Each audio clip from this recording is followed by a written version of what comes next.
Welcome to another episode of Tech Unhinged, where technology meets human. Today, we are joined by a fascinating leader who's gone from commanding Marines to commanding algorithms. Our guest is the founder of Parallax, a software that helps companies actually make their policies work without turning everyone into stressed out bots. When he's building technology, he's proving you can crush it professionally while still having a life. Welcome to the show, Mike. Please tell us a bit Hey, about yourself and your role at Summit Delivery Solutions. yeah, of course. It's great to be here. Thanks for having me. Yeah, like you mentioned, I kind of started my career as an officer in the United States Marine Corps.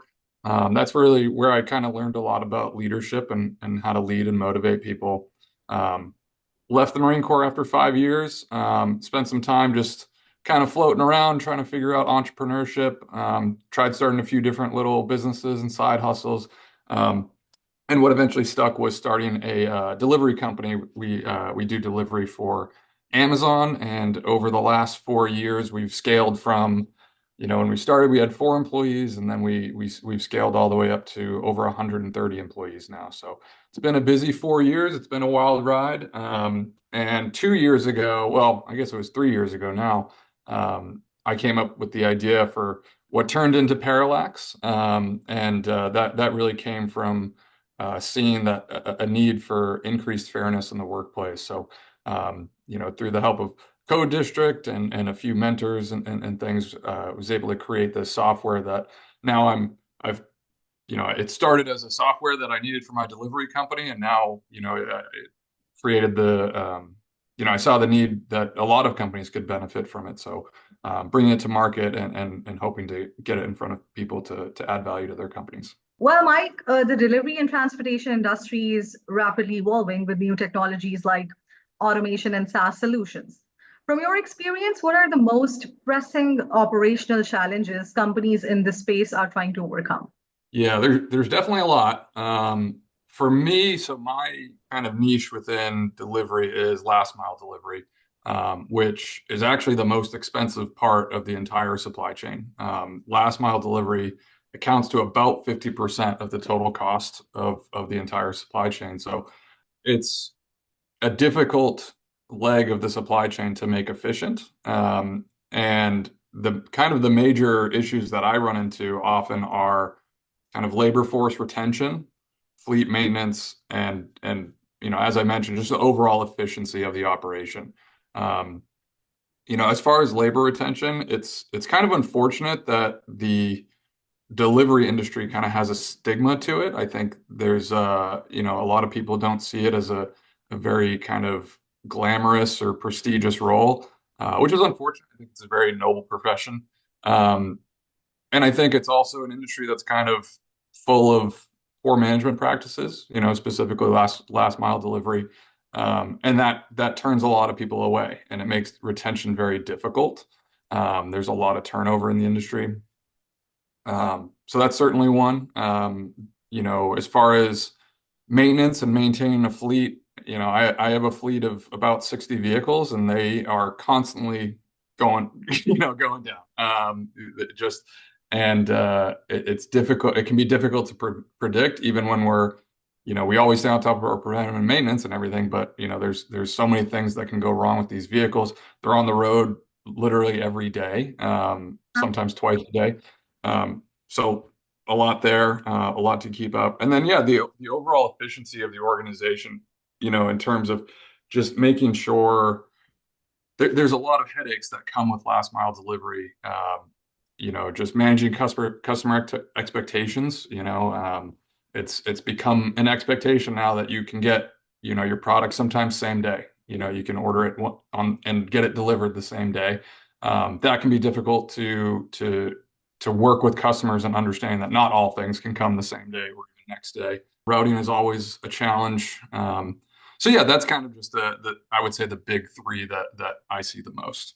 Um, there are a lot of expectations on the end of customer, and then I think every company or every industry has their own challenges. With the stigma that you talked about, it's definitely I think something which we have a lot to learn on as of now. Mhm. Bringing me to my next question. What's the craziest transformation you've seen in transportation and delivery technology over the past decade? I can sort of bet that it's nothing like the delivery systems like 10 years ago. I mean, as far as the biggest change that I've seen in 10 years, and granted, I've been doing delivery now for 4 years, so I would say that that's where the biggest change has happened in being able to track vehicles and drivers much more closely. Because yeah, it used to just be that you were given somebody a vehicle and some whatever they were going to deliver, and you didn't hear anything about the route until they got back. The evolution of technology within the delivery space, I mean, in general, obviously, is pretty incredible, but especially within the delivery space. I mean, my first experience with delivery was almost 20 years ago. I was 16 years old, and I was doing construction deliveries in downtown Boston. I had just gotten my license, and I was in a F-250 in rush hour delivering, bags of concrete to construction sites. So, and I'm pretty sure I may have been using paper maps, and that was just 20 years ago. Um, and I had a cell phone, but that was really it. Once I get sent out to do the delivery, the only feedback that the employer at the time was getting was whatever I gave him, and I would have to pick up the phone and call him and give an update. Um, Today we have, tracking devices, tracking devices through phones, through the vehicle. We know where the drivers are, we know where the packages are, and we know we can see every stop on an itinerary and the customer note. So each of these softwares has allowed for a more efficient operation where we can now really monitor each individual route, each individual stop, and kind of adapt driver behavior. We can be a lot more proactive in changing driver behavior, which I think is a huge part of the complement of technology and driver behavior, right? There's a tighter connection there with an employer's ability to supervise. And everything could be traced or tracked. All right, so like accountability and policy enforcement are critical in industries with large dispersed teams like yours, right? So, in your opinion, how has technology transformed this particular aspect of transportation industry, and where do you see room for further innovation? Yeah, I mean, when it comes to tracking accountability, and what I say, the term I use is disciplinary infractions. Um, there really isn't a whole lot. It's a very analog process. It really requires a manager or an employer staying on top of their employees and really catching infractions. And then until I made my product, I couldn't find anything that really solved that. I was spending over an hour a day going through infractions within my company, people being late, absent, performance issues, accidents, and no real way to ensure that it was fair, right? This person has 3 absences, this person has 2 absences. How do I weigh those? What's my policy for that? And scrolling through lines of data on, an Excel spreadsheet. Um, so that kind of brought out the idea for my software, which seeks to automate a lot of that. The user still has to input the infraction itself, but the software kind of tells you what to do next. The Parallax is really for probably small to mid-sized businesses that have mostly flat workforces, right? So think of a delivery company, you think of construction sites, restaurants, industries like that, where there's kind of a lot of one level or same level employees, and then a manager or just a handful of managers. Um, and you know, what it doesn't cover is the corporate aspect, right? All of my employees work in person. You can't drive a truck remotely. You can't do delivery remotely yet. But I don't, but what Parallax doesn't solve is if you have 2 employees and one is remote and one is in person, how do you justify holding the one who works in person for holding them accountable for being late when the person who works from home just has to kind of roll out of bed, to put it loosely. Um, so there's still a huge opportunity for increased, um, development within the field of fairness and policy enforcement, um, within the workplace. So it's certainly a difficult problem to solve and to even approach.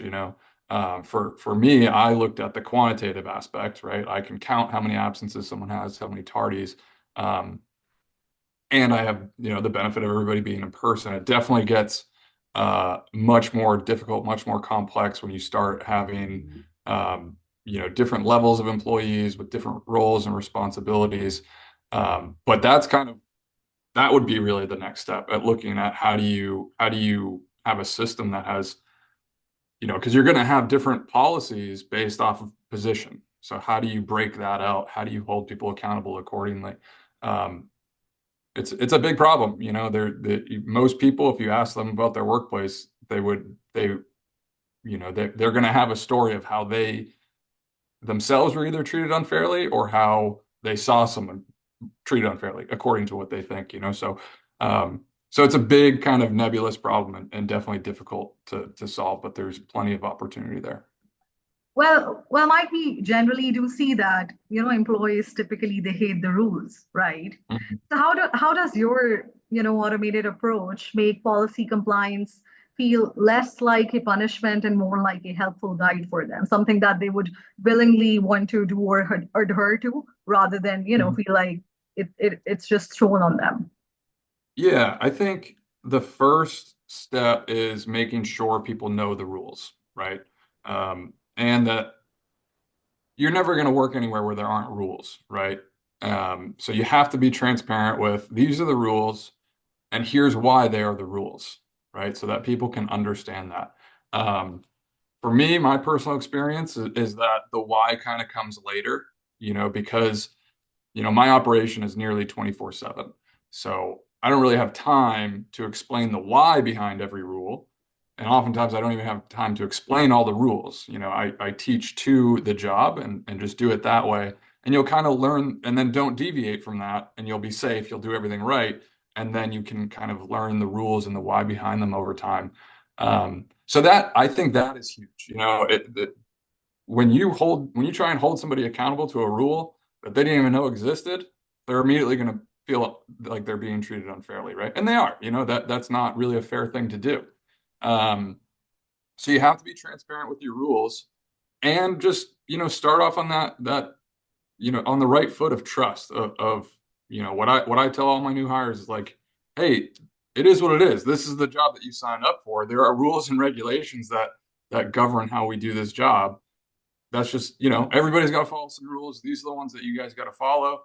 If you follow them, you'll be successful. Simple as that, right? And I'm clear and transparent about what rules are mine that I might be able to change, and then I'm clear and transparent about rules that aren't mine, right? We're subject to Department of Transportation regulations. We're subject to the rules of the road and proper operation of vehicles. So I think that's really what it comes down to is being transparent with what the rules are and why they exist. And that empowers people because now they feel much more informed. The last thing you want to do is get thrown a set of keys to a truck and then go guess how you're going to do your job. No one wants to guess how to do their job. No one wants to just guess how to be successful. They want to, you got to give them a roadmap to success. Yeah, Yeah. yeah, that makes a lot of sense. Sustainability and efficiency are, becoming the major priorities for transportation and delivery companies. I'm sure you're also, keeping these in view while planning what's ahead. So how do you Mhm. see that automation and data-driven technologies contribute to these goals of, sustaining and being efficient in the longer run? Yeah. I mean, again, I'll speak, as much to last mile delivery as I can. Um, because again, last mile is the least efficient part of the entire delivery process. That when it comes to fuel efficiency, the packages the cost to deliver a package in gallons of fuel goes up the closer it gets to the customer, right? So that's huge. T the fact that 50% of the cost to deliver a package is in the last mile, that's a massive opportunity for increased efficiency. So, a few ways that problem's being worked right now is, some autonomous vehicles, and I think that's quite a ways away. That this is a highly there's absolutely a human element to the job that we'll see if autonomous vehicles can really make it happen. Um, I think another area is alternate fuel sources, alternate energy sources. Regardless of a person's view on fossil fuels and things like that, I think the writing on the wall is there that we're going to have electric delivery vehicles. We already do have them, and I think those are going to become more widespread. Um, and obviously that would save potentially on fuel efficiency costs. And then I think also looking at just route optimization and how to make sure that you know one big area that makes things inefficient is reattempts, delivery reattempts, or being unable to deliver a package at all, or having to coordinate rescues. If one truck starts to fall behind and another truck needs to go link up with it and alleviate, take off some of the packages there, that's a cost, right? That's unplanned fuel usage. So, that it's you got to kind of balance everything, and how do you break down the inefficiencies within last mile and create a solution for it that doesn't cause a problem somewhere else, right? So you have to kind of come in with a light touch, and find solutions that work for the current operation. Otherwise, you're going to have to redo your entire operation, right? Yeah. So, uh, so yeah, overall, I think the biggest ones coming are going to be, the electric vehicles, and then alternate fuel methods. We have vehicles right now that are compressed natural gas. Not exactly sure how they're more fuel efficient, but I guess they are. Um, so Okay. yeah, I think those are going to be the two biggest. When it comes to fuel efficiency, those are going to be the two biggest kind of bangs for our buck. Mike, as someone who's built a SaaS product for this industry, what advice would you give to business leaders looking to integrate custom technology solutions to their operations and yet to stay competitive as well? Mhm. Yeah, I think if you're not innovating or looking for ways to innovate, you're probably gonna die a slow death. You're just gonna get beat by the companies who are, is the reality. Like, you have to look to the future and understand that development is accelerating, right? It took us 60 years to go from the first plane to getting to the moon. And now, that just accelerates even more and more with technology. So I guess with that, my advice would be, you have to look at ways to innovate, and weigh it with the size of your company. For me, my company doesn't have a massive budget to have a research and development division, but I think every company should have a research and development, right, aspect to it. So in a company like mine, I am the research and development, division where I'm looking into new things. I'm coming up with new ideas and ways to implement them. But in a different company, maybe that looks like hiring an intern. Maybe it looks like just having a conversation with experts like Code District and other software development companies, um, and just getting the conversation started on where technology can take you, right? With AI, now that it seems like an intern at Google can come up with things on their lunch break that we've never seen before, So, Yeah. um, so you got to stay involved in the conversation. You got to look to, honestly, you got to look to the younger generations, who are kind of like college age. They're oftentimes on like the leading edge of technology, uh, within the world, really, Um, and then as far as like some specific, um, you know, tips on how to, if you have a new technology, right, and you want to implement it into your company, there's really a few things that you have to consider. I would say the first, especially for last mile delivery, is you have to consider the human element. This is a job that is done by humans, right? And sure, autonomous vehicles are being worked on, whatever that looks like. Uh, but if you're like me and you own a company like mine, you don't have time to wait for the autonomous vehicles. My operation, it goes. So you have to consider the human element. People don't want to get their tasking from a robot. They don't want to, work for a computer. They want to work for other people.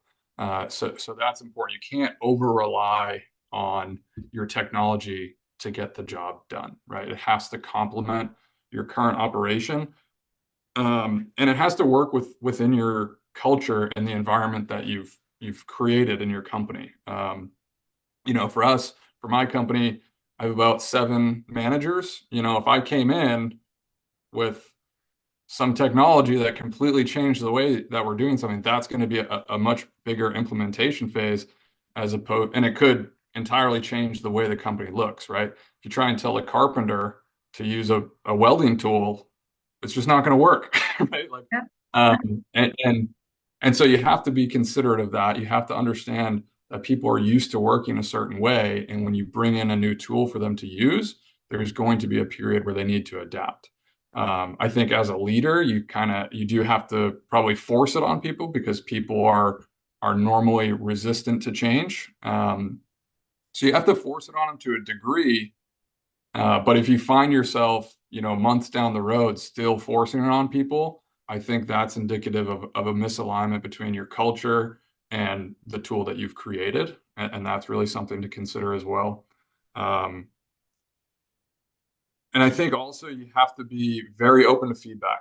That you can't come up with solutions in a vacuum, especially for anything as complex as a business.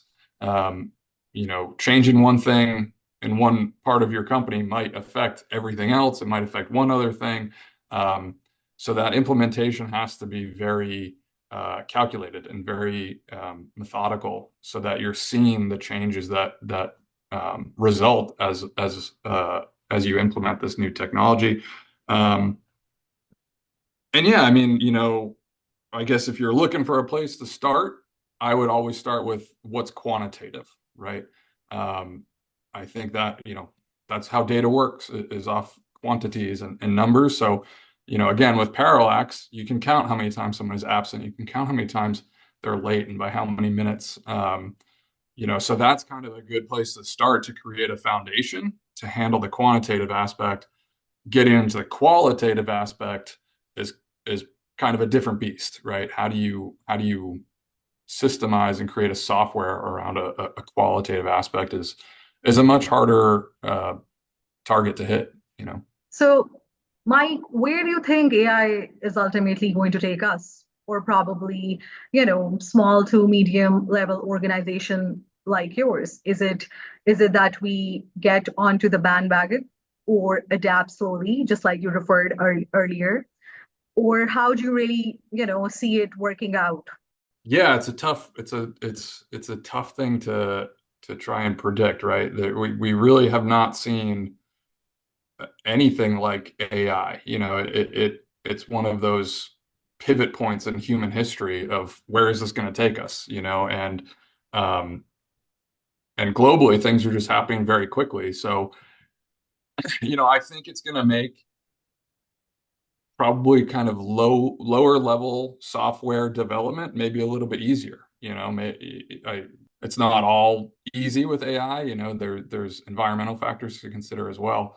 But I think it's going to make technology, it's going to embed technology even more in our lives. It's going to assist with a lot of things. I think there's going to be a lot of predictive models that come out of AI, which could be very beneficial. Um, you know, just for example, again, in last mile delivery with fleet maintenance, if there's a system that is able to predict when individual parts might go down, having that data so that I know, oh, okay, this part goes down, typically breaks around 8 months, and my software tells me at 6 months that I need to order a new part in case that one breaks. Right now, that results in less downtime. So yeah, it's an interesting question. Is where is AI going to take us? And it really could take us anywhere. And then, in about 5 or 6 years is kind of when people are expecting to see new developments in supercomputers and trying to get those more accessible to people.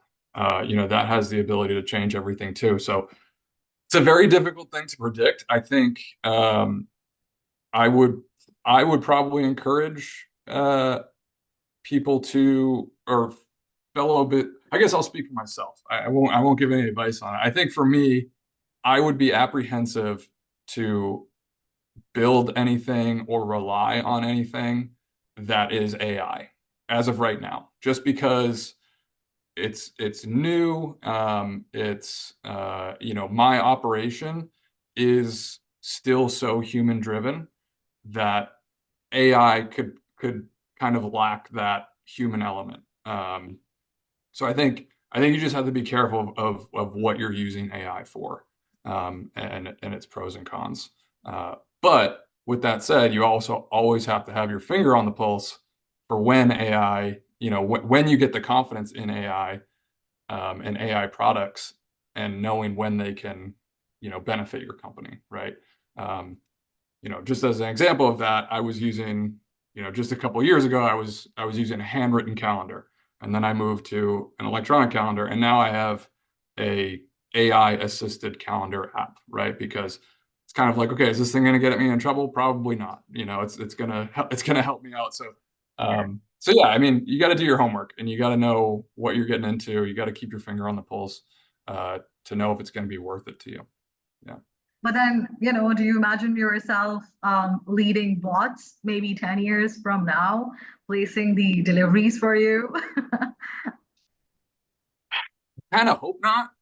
You know, it could be a massive. Not that I hope not. It's just, when you look at global systems, right? If we have if all of our delivery vehicles are autonomous, what are all the people who used to be delivery drivers doing? Um, how are they getting their paycheck now?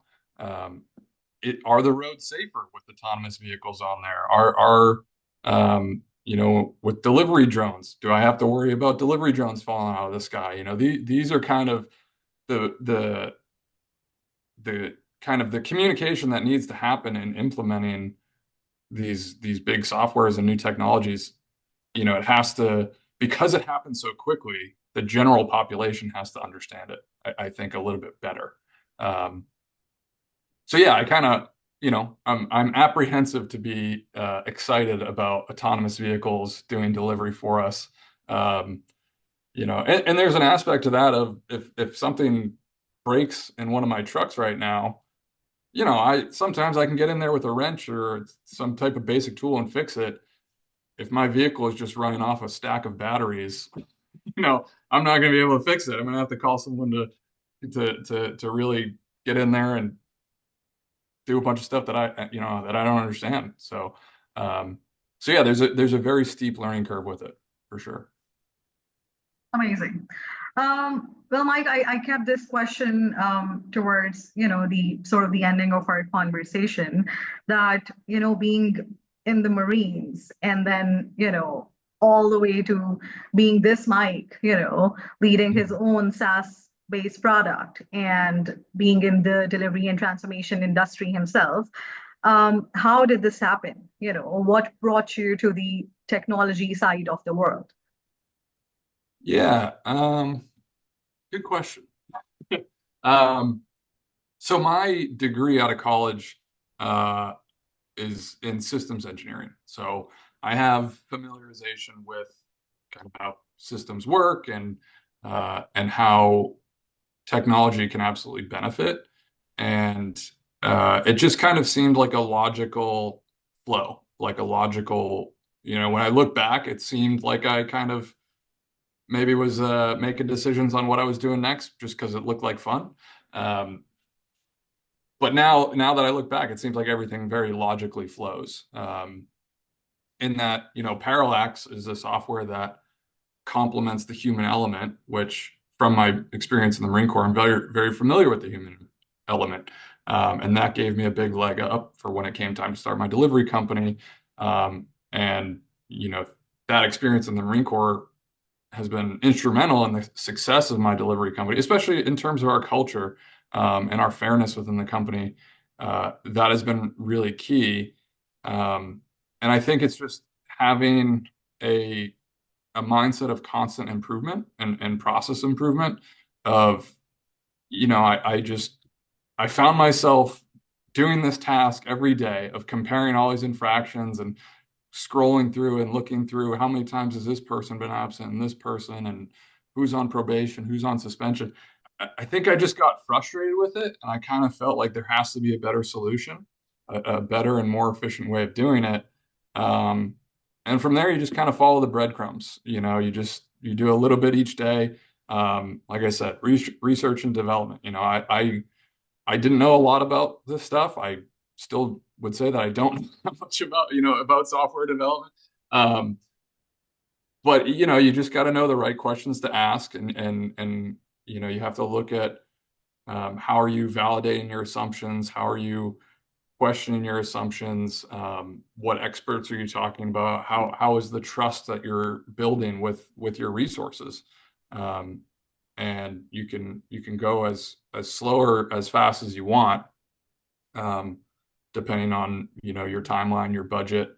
So it really is. It's weighing all of those attributes to see if it's the right thing for you. But I definitely don't think it's something that anyone should be intimidated by necessarily. The you don't need to have a background in engineering or technology to find a solution that involves technology.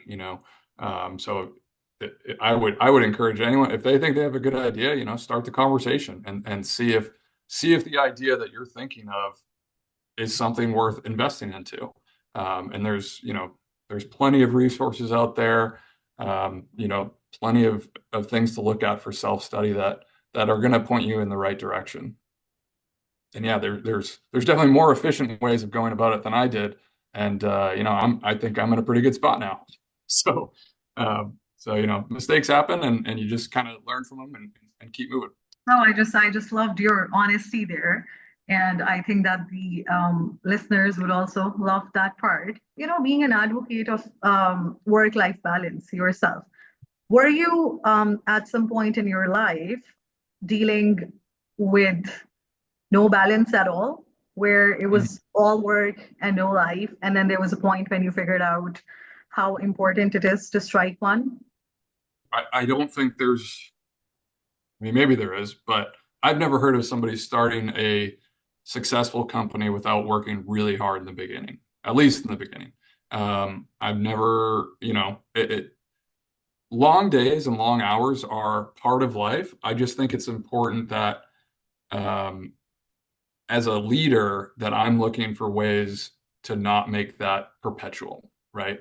There have definitely been times where I've worked 24 hours straight, or 20-hour days for months on end, um, and that's a certain way, that's a choice. That's a way that I chose to live in those times because I was building something, and I'm an entrepreneur, and I like starting businesses.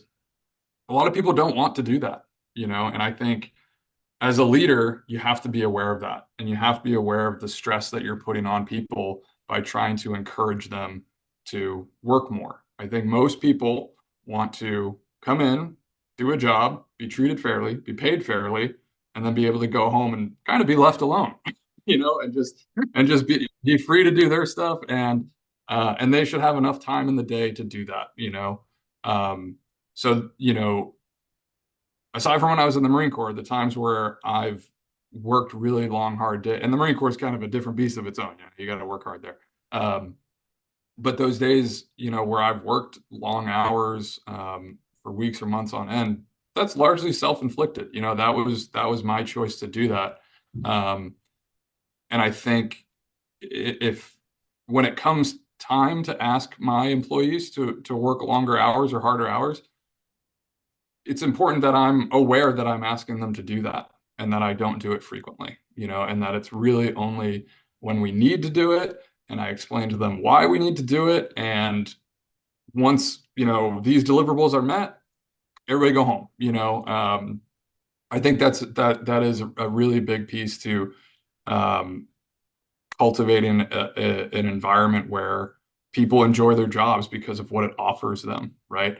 Um, I always tell my employees, your job is meant to support your life, not necessarily be your life. It probably isn't the number one thing in your life. People have families, they have kids and pets and hobbies and all that. That admittedly they probably care a lot more about than their job, but you got to have a job to pay your bills, right? So it's just the way that it is. I think a lot of leaders, unfortunately, miss that, and they expect their employees to work like they do, and that isn't fair to do. Like no one is going to care about your business or your operation as much as you are, and to expect people to is a little bit kind of naive, and so you got to give their people their time to breathe and relax so that when those periods come where you need to work hard, they're ready to work hard, and they're not burnt out.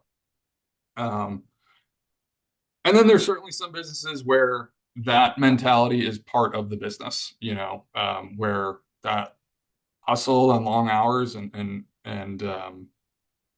burnout is part of the deal. I think that's a choice, and it's not really an environment where I would choose to go work, but some people also like that. But again, I think the majority of people want to come in and have work be a routine part of their life, that supports the other aspects of their life. You can also probably market yourself as a boss who advocates work-life balance and do the rest Yeah, of the trick for you. That's right. here Like in this world. yeah, and I'll admit, like I probably wouldn't do well in uh, you know, I don't know, investment banking or something where 20-hour days, 16-hour days is kind of the norm there. Um, but I'm not in investment banking for a reason. I don't want to inflict that on others. I think leaders just need to be aware of how hard they're working their people, what else is going on in their people's lives, and and keeping in mind exactly that people have lives outside of work, um, and be respectful of that. Treat people as people. What is that one hard learned lesson that you gained all these years? Be it if you want to relate it to technology or your life in general to where you are today. I think you got to know when it's time to really get involved and when it's time to step back and let your people work. Um, and that, in the Marine Corps, we did long hikes, right? We put packs on our back that weighed a lot of weight and we walked really far, really fast. Um, no one's going to do that for you, right? It's your pack. You got to pick it up and you got to carry it and you got to pull your weight. Um, and I think leaders sometimes think that because things are busy, that they need to get involved. Um, because you feel like, oh, there's a lot of weight and I need to carry it too. I think the part of the art of leadership is knowing, okay, this is something my team is busy, and the best way that I can help is get out of the way, right? They know what they're doing. I need to just get out of the way because sometimes my presence stresses people out. They start, oh, the boss is around, like we've got to, you know, so the boss being around can sometimes be a distraction. So know when you're a distraction, know when you're providing value, know when you're not providing value. When my team is really busy, my managers are working really hard on things. Sometimes it's better for me to work from home and just be available to support them, because again, the leadership or leadership being present can cause chaos. And I think everybody in the workforce can relate to that. You're quietly being productive at your desk, you're having a great day, getting a lot of stuff done, and then all of a sudden your boss's boss shows up. It's going to disrupt your whole workflow, and now you're not working on that project that boss's boss, assigned. So now you're getting behind because of the person. So I think that's a hard lesson to learn. I think, when I started in my leadership positions, in the Marine Corps, I really felt like I needed to be involved in every little thing. And it took me a while to realize, oh, I'm actually making this worse by being here. I need to trust my people more, and let them do what they're good at. Well, Mike, it was incredible hearing you. Thank you for giving our listeners a peek into the future of transportation and delivery. Thank you, Robbie. It was great being here.